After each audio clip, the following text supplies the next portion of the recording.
চাব দেই, আনৰোমেণ্টিক মানুহৰ লগত বিয়া হ'লে কি হয় চাওকচোন। হাতখনো ধৰিবলৈ শিকাই দিবলগীয়া হৈছে এটা সৰু ভিডিঅ'ৰ কাৰণে। বাৰু যি কি নহওক, আচল কথালৈ আহোঁ।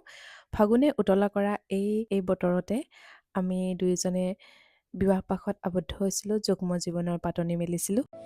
আজি হৈছে 21 ফেব্ৰুৱাৰী, অৰ্থাৎ আমাৰ 8 বছৰীয়া বিবাহ বাৰ্ষিকী। আজিকালি জন্মদিন হওক, বিবাহ বাৰ্ষিকী হওক, এইবোৰ সৰুকৈ হ'লেও চেলিব্ৰেট কৰিলেহে ভাল লাগে, হয় নাই বাৰু? এই আগৰ দিনবোৰ নাই আৰু, আগতে এইবোৰ ইমান নহৈছিল। আজিকালি যিহেতু যুগৰ লগত মিলাই চলিব লাগিব, সেইকাৰণে এইবাৰ ঘৰত নকৰি আমি বাহিৰলৈ অকণমান ওলাই গ'লোঁ। আমি ঘৰত মানুহ যিহেতু 4টাহে, আমাৰ ল'ৰাটো লগাই 5টা আৰু ননদ থাকে তিনিচুকীয়াত। ওলাই গৈছিলোঁ, তাইয়ে ক'লে তিনিচুকীয়ালৈকে আহা সকলোৱে। আৰু গৈ দেখিছোঁ তাই ধুনীয়াকৈ কেক চেক লৈ একদম টেবুল বুক কৰি থৈছে। ভাল লাগি গ'ল আৰু মনটো। বহু জনমৰে দুখৰ বোজা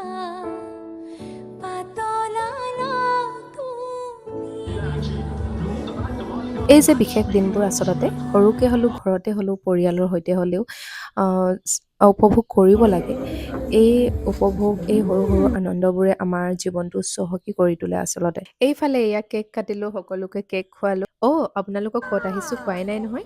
আমি আজি আহিছোঁ তিনিচুকীয়া মাকুম ৰোড স্থিত হোলোং নামৰ হোটেলখনলৈ। খুব ধুনীয়া এখন হোটেল, ধুনীয়া ছাৰ্ভিচ, ধুনীয়া খানা, সকলোখিনি অল অভাৰ ধুনীয়া। খুব ভাল লাগিলে।